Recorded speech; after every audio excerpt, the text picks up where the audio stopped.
रामायण काल के महाबलियों में एक नाम बाली का भी था। वह एक महाप्रतापी राजा भी था जिसका नाम तीनों लोक में फैला था। देवराज इंद्र के धर्मपुत्र एवं किष्किंधा के राजा बाली के बारे में सब लोग जानते हैं। उसके जैसा शक्तिशाली और प्रजा रक्षक कोई नहीं था। धार्मिक कथाओं के अनुसार ब्रह्मा जी ने बाली को एक दिव्य हार प्रदान किया था और ऐसा वरदान दिया था कि रणभूमि में जब वह इस हार को पहनकर अपने शत्रु से युद्ध करेगा तो उसका आधा बल बाली में समाहित हो जाएगा। इस चमत्कारी हार की वजह से बाली का शत्रु चाहे कितना भी शक्तिशाली क्यों न हो, उसका आधा बल बाली में चला जाता था और दुश्मन कमजोर होकर बाली के हाथों मारा जाता था। इस वरदान के कारण बाली को कभी भी पराजय का मुंह नहीं देखना पड़ा था। बाली ने अपनी इस अद्भुत शक्ति के बल पर 1000 हाथियों का बल रखने वाला दुदुम्बी नामक राक्षस का वध कर दिया था और उसके बाद उसके भाई मयाबी को भी एक गुफा में पटक पटक कर मार डाला था। कहते हैं एक बार लंकापति रावण ने बाली के साथ छल किया, लेकिन बाली के सामने रावण का सारा छल बेकार हो गया। बाली ने रावण को बुरी तरह पीटा और रावण को अपने कांखों में दबा लिया और रावण को पूरे 6 माह तक इस तरह कांखों में दबाए रखा और अंत में रावण ने हार मान लिया और बाली को अपना मित्र बना लिया। इसके पश्चात ही बाली ने रावण को मुक्त कर दिया। रावण को पराजित करने के बाद बाली का अहंकार 7वें आसमान पर जा पहुंचा। बाली को यह घमंड हो गया कि अब उसे तीनों लोकों में कोई भी नहीं हरा सकता है। एक दिन बाली अहंकार में एक वन में जा पहुंचा। वह हरा भरा पेड़ों से भरा एक जंगल था। उस वन को तहस नहस कर बाली अपने बल का प्रदर्शन करना चाहता था। वह हरे भरे पेड़ों को उखाड़ कर तिनके के भांति फेंकने लगा। उसी वन में वीर हनुमान भगवान श्री राम का ध्यान में मग्न तपस्या कर रहे थे। बाली की इस प्रकार की हरकत से उनकी आंखें खुल गई। बाली अहंकार में अपने बल का बखान करते हुए सबको ललकारने लगा, अगर कोई माँ का दूध पिया है तो मुझसे मुकाबला करे। हनुमान जी बाली का गर्जना सुन बाली के पास पहुंचे और विनम्रता पूर्वक कहे, हे वानरराज, आप अति बलशाली है, आपको कोई नहीं हरा सकता, लेकिन आप इस तरह से इस सुंदर वन को क्यों बर्बाद कर रहे हैं? लगता है आपको अपनी शक्तियों का घमंड हो गया है।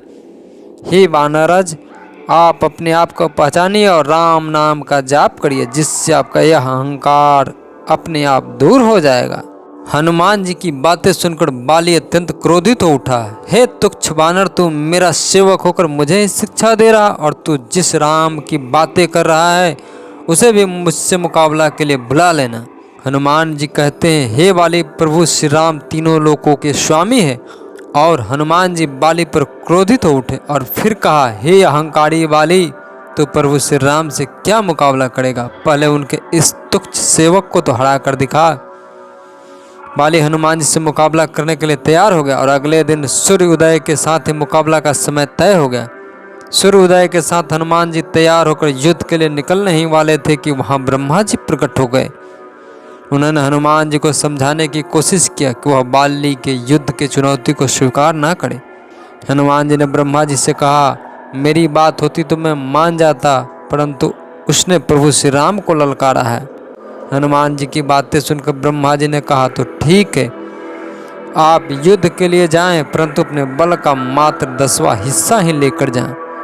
हनुमान जी ब्रह्मा जी की मान रखते हुए ऐसा ही किया। बाली युद्ध के मैदान में पहले से ही मौजूद था।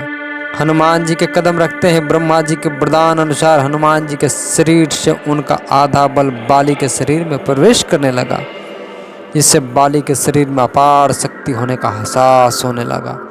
उसे लगने लगा संसार की तमाम शक्ति उसके शरीर में समाहित हो रही है। क्षण भर के बाद उसे लगने लगा अब उसके शरीर के सारे नसें फटने वाली है और रक्त बाहर निकलने वाला है।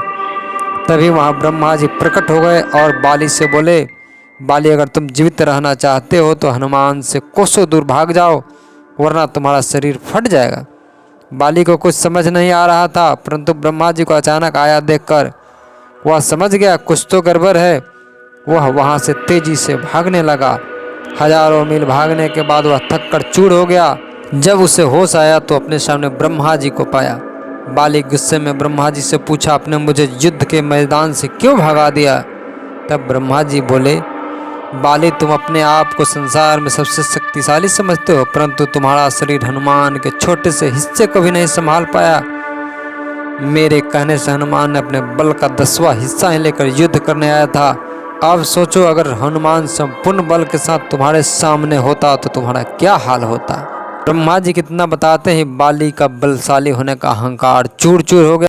बाली हनुमान जी के समक्ष जाकर दंडवत प्रणाम किया और कहा, आप में संसार की संपूर्ण शक्ति समाहित है, फिर भी आप शांत रहते हैं और प्रभु श्री राम का गुणगान करते रहते हैं। और एक मैं हूँ जो उनके बाल के बराबर भी नहीं हूँ, फिर भी उनको ललकार रहा हूँ, मुझे क्षमा करें। हनुमान जी से क्षमा मांगकर बाली अपने राज्य वापस चला गया। तो दोस्तों, इस वीडियो के बारे में क्या राय है आपकी, कमेंट कर बताएं एवं साथ ही साथ चैनल को सब्सक्राइब करना ना भूलें। तो मिलते हैं नेक्स्ट वीडियो में। जय बजरंगबली।